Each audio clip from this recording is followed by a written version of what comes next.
ቢስሚላሂ ራህማኒ ራሂም እጅግ በጣም አዛኝና በጣም ሩህሩህ በሆነው በአንድ አላህ ስም እንጀምራለን። አሰላሙ አለይኩም ወራህመቱላሂ ወበረካቱህ። የተከበራችሁና የተወደዳችሁ የአልቁድስ ዩቲዩብ ቻናል ቤተሰብ አባላትና ታዳሚያን አልቁድስ ዩቲዩብ ከሚያቀርባቸው የተለያዩ መደበኛ ፕሮግራሞች በዛሬው ከታሪክ አምድ ፕሮግራም ለሸሂድነት የተዘጋጁ 15000 ከፈን የለበሱ ሙስሊም ሰራዊት በሚል ርዕስ አንድ ድንቅ ታሪክን ይዤላችሁ ቀርቤያለሁ። ታሪኩም እንደሚከተለው ይቀርባል። ታሪኩንም ማቀርብላችሁ ወንድማችሁ ከአብ እስማኤል ነኝ። መልካም ቆይታ። የላ ኢላሃ ኢለላህን ከምድር ገጽ መጥፋት የታደገው ጦርነት፣ የማንዚከርት ጦርነት። ያ ጦርነት የሙስሊሞችን ታሪክ እስከ መጨረሻው ከለወጡ ጦርነቶች መካከል ቀዳሚው ነው። ያ ጦርነት ልክ እንደ በድር፣ የርሙክ፣ አይን ጃሉት ጦርነቶች ሁሉ የሙስሊሞችን ብቻ ሳይሆን የዓለምን ታሪክ እስከ ወዲያኛው ከለወጡ ከሙስሊሙ ዓለም ታላላቅ ድሎች መካከል አንዱ ነው። ያንን በታላቁ ሙጃሂድና ሸሂድ የዲኑና የዱንያ መብራት በሆነው የጀግኖቹ ጀግና ከፈኑን ለብሶ ወደ ሻሃዳ በገሰገሰው በአላህ መንገድ ለመሞት ከመኖር በላይ በሚናፈቀው የሙጃሂዶች መሪ ሙሐመድ አልፕ አርሰላን ቢን ዳውድ ቢን ሚካኤል ስለተመራው ታላቁ የሙስሊሞች ድል በጥቂቱ እናስታውስ። ከፈን የለበሰው የሙስሊሞች ሰራዊትና የዓለም ኃያሉ የምስራቅ ሮም ቤዛንታይን ኤምፓየር መካከል የተደረገው እጅግ አስደናቂው ጦርነት ዘመኑ እንደ ጎርጎሮሳው አቆጣጠር በ1071ኛው ዓመተ ልደት ወይንም በ463ኛው ዓመተ ሂጅራ ነው። የምስራቅ ሮማ ቤዛንታይን ኤምፓየር የሙስሊም ግዛቶችን ጠቅልሎ ለመቆጣጠር በተደጋጋሚ የሚፈጽመው ወረራ በሰልጁቅ ቱርኮች እየተደመሰሰ ግዛቱን እየተነጠቀ ነበር። በዚህም በሁለቱ መንግስታት ማለትም በሮማን ቤዛንታይኖችና በሰልጁቆች መካከል በ1069 የተኩስ አቁም ስምምነት ተፈጸመ። በዚህ መካከል ቀድሞ የነበረው የቤዛንታይን ኤምፓየር ኮንስታንቲን 16ኛ ተነስቶ ሮማኖስ ዳዮጌኒስ ወይንም ሮማኖስ አራተኛ ወደ ስልጣን መጣ እና ኤምፔረር ሮማኖስ ከሙስሊሞች ጋር የገባውን የተኩስ አቁም ወይንም የሰላም ስምምነት ለማደስ ለሙሐመድ አልብ አርሰላን ልዑካን ላከ። ነገር ግን ሮማኖስ ይህን ያደረገው የሙስሊሞቹን የሰልጁቅ ቱርክ ጦር ለማዘናጋት ነበር። ይህንን የሰላም ስምምነት በማድረጉ አልፕ አርሰላን ቤዛንታይኖችን ትቶ ፊቱን ወደ ግብፅ አዞረ። የሺያ ኸሊፋ የነበረውን የግብፅን ፋጢሚድ ዳይናስቲ ለመደምሰስ ጦሩን ይዞ ጉዞውን ወደ ሶሪያ አቅጣጫ አዞረ። በዚያም በሺያው ፋጢሚድ ስር የነበረችውን አሌፖን ወይንም ሐለብን ነፃ ወጥቶ በአሌፖ ጦሩን አሰፈረ። እናም የአልፕ አርሰላንን ወደ ግብፅ መትመም ያሰላው የሮማኖስ ቤዛንታይን ጦር 300,000 ጦሩን አስከትሎ የሙስሊሞችን ሀገር ማለትም ኢራቅን፣ ኢራንና በኻሊድ ብን ወሊድ አማካይነት ያጣውን ሶሪያን ጨምሮ አብዛኛውን የሙስሊም ግዛት ለመቆጣጠር ወደ ምስራቅ ተመመ። ይህ የቤዛንታይን ዘመቻ በአሌፖ እንዳለ ለአልፕ አርሰላን ደረሰው። በዚህ ጊዜ አልፕ አርሰላን ከፋጢሚዶች ጋር ሊያደርገው የነበረውን ጦርነት ትቶ ወደ ምስራቅ ኤፍራጥስ ወንዝ ጦሩን አዞረ። በዚህ ጊዜ ብዙ ወታደሮቹን በእንግልትና በሞት እንዲሁም ብዙ መሳሪያዎችን አጣ። ባለቤቱንና ሚኒስትሩን ኒዛም አልሙልክን ወደ ሐማዳን ላካቸው። የቀሩትን ወታደሮች ለጂሃድ ጠራቸው። ግና ቁጥራቸው እጅግ በጣም ትንሽ ነበር፣ 15000 ሰው ብቻ።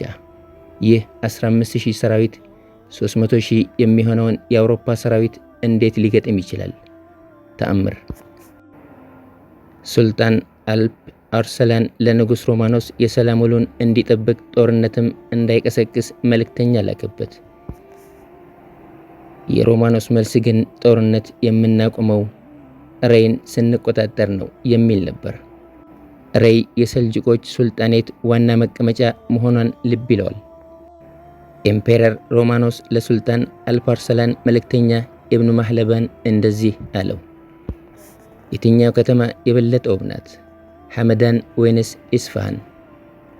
ቀጠለ ንጉሱ። ሐመዳን ቀዝቃዛ መሆኗን ሰምተናል አለው። ለመልእክተኛው ኢብኑ ማህለባንም አዎ ቀዝቃዛ ናት አለ። ሮማኖስ በዚህ ጊዜ እንግዲያውስ ለበጋ መኖሪያ ኢስፋሃንን እናደርጋለን፣ ለፈረሶቻችንና ለእንስሳቶቻችን ደግሞ ሐመዳንን እናደርጋለን አለው። በትዕቢት ተሞልቶና የሙስሊም ግዛቶችን እንደሚቆጣጠር በሙሉ ልብ ተማምኖ ታላቁ ሙጃሂድ የሙጃሂዶች መሪ አልፓርሰላን ጥቂት ቁጥር ያለውን ጦሩን ከ300,000 የቤዛንታይን ሮም ሰራዊት ጋር ይዋጋ ዘንድ ለጂሃድ አዘጋጀ። ቀኑ ጁምዓ ነበር።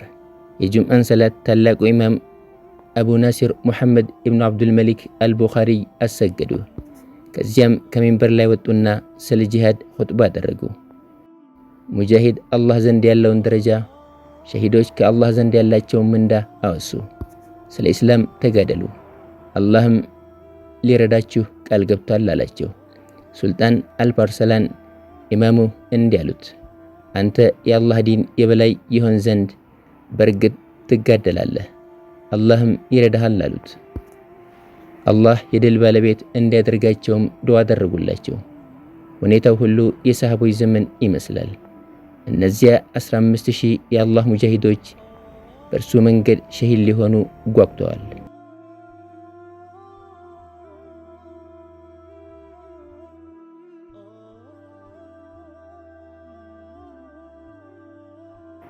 በዚህ መሃል ሱልጣን ሙሐመድ አልፓርሰላን ከፈኑን ለብሶ ወጣ።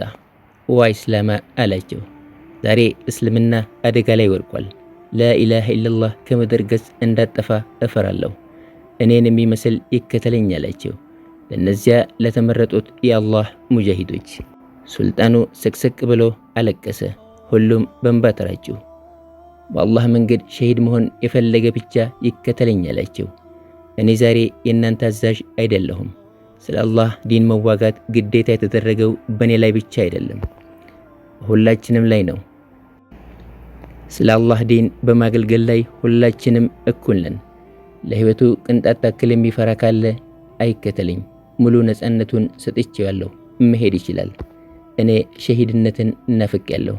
ከሞትኩኝ በዚህ በያዝኩት ከፈን ቅበርኝና በአላህ መንገድ መዋጋታችሁን ቀጥሉ። እኔ በጦርነቱ ስሰዋ በልጄ መሊክሻ ስር ሆናችሁ መዋጋታችሁን ቀጥሉ አላቸው። ሁሉም በእንባ እየተራጩ በተክቢራ አደበላለቁት። 15,000 ከፈን የለበሰ ሰራዊት 300,000 የከሃዲያንን ጦር ሊገጥም በማንዚክርት ወይንም መላስከርት ተመመ። ከሚን ፊአትን ቀሊለትን ጉሊበት ፊአትን ከሲራ አይደል ያለው ጀሊሉ።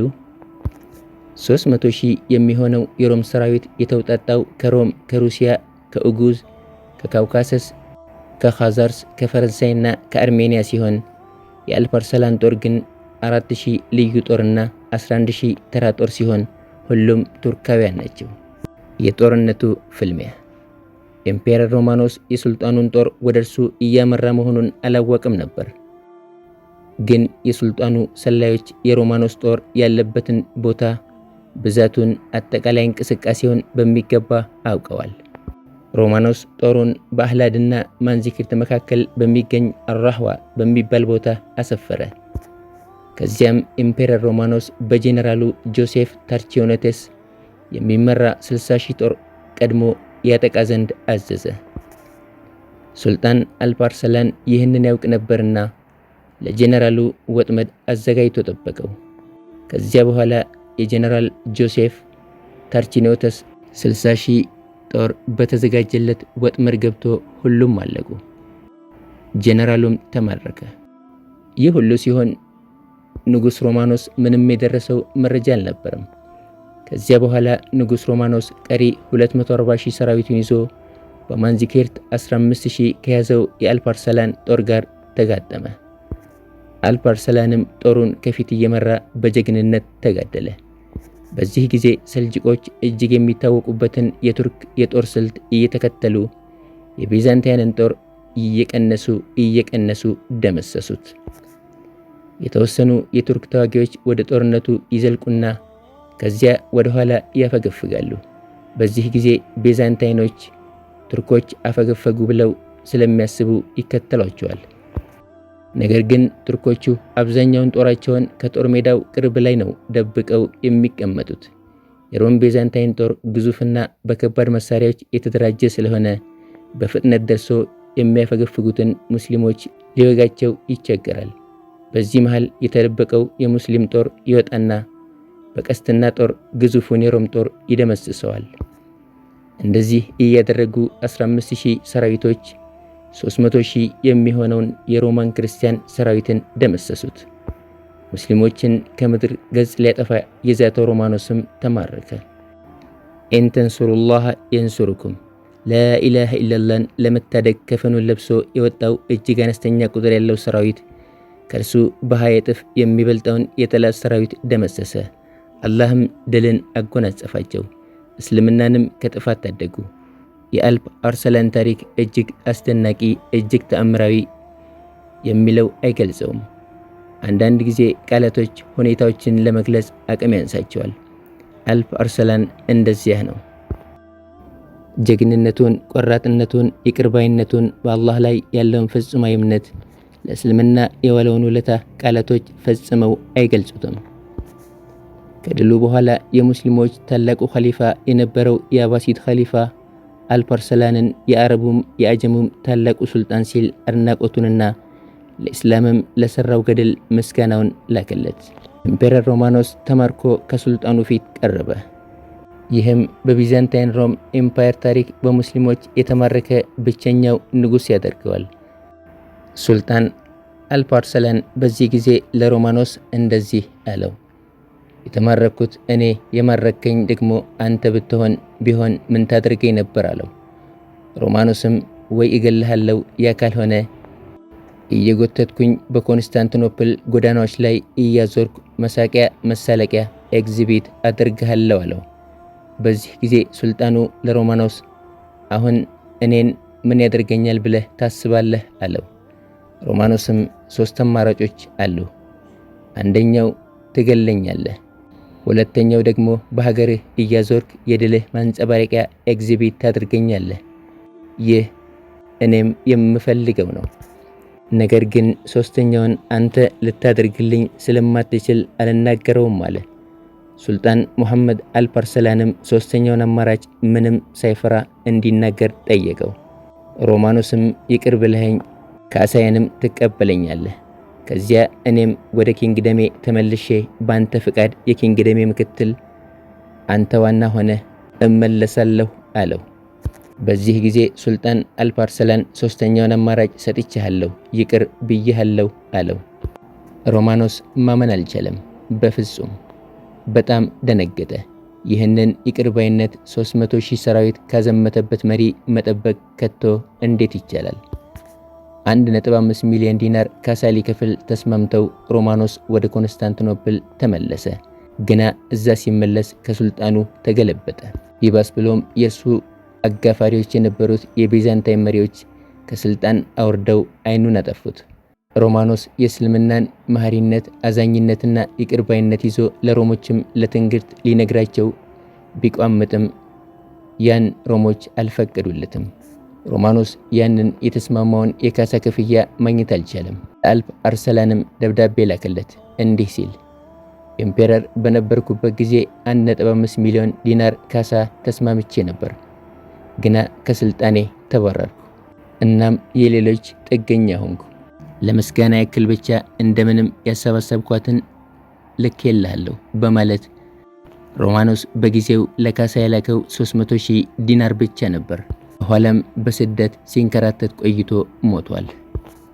የማንኬርት ጦርነት የሙስሊሞችን ታሪክ ብቻ ሳይሆን የዓለምንም ታሪክ እስከ መጨረሻው የቀየረ ጦርነት ነበር። አላህም መልካም ስራቸውን ይውደድላቸው። ለዛሬ ያሰናዳነው ለሸሂድነት የተዘጋጁ 15000 ከፈን የለበሱ ሰራዊት በሚል ርዕስ የቀረበው ታሪክ ይህን ይመስላል። የዛሬን በዚህ አበቃን። በሌላ ፕሮግራም እስከንገናኝ የአላህ ሰላምና እዝነት በአላህ መልእክተኛ በቤተሰቦቻቸውና ቀና ጎዳናቸውን በተከተሉ የዓለም ሙስሊሞች ላይ ይሁን። እኛም የአላህ ሰላምና እዝነት ዘውትር እንዳይለየኝ እየተመኘው በዚሁ እሰናበታችኋለሁ። ወሰላሙ አለይኩም ወራህመቱላሂ ወበረካቱሁ።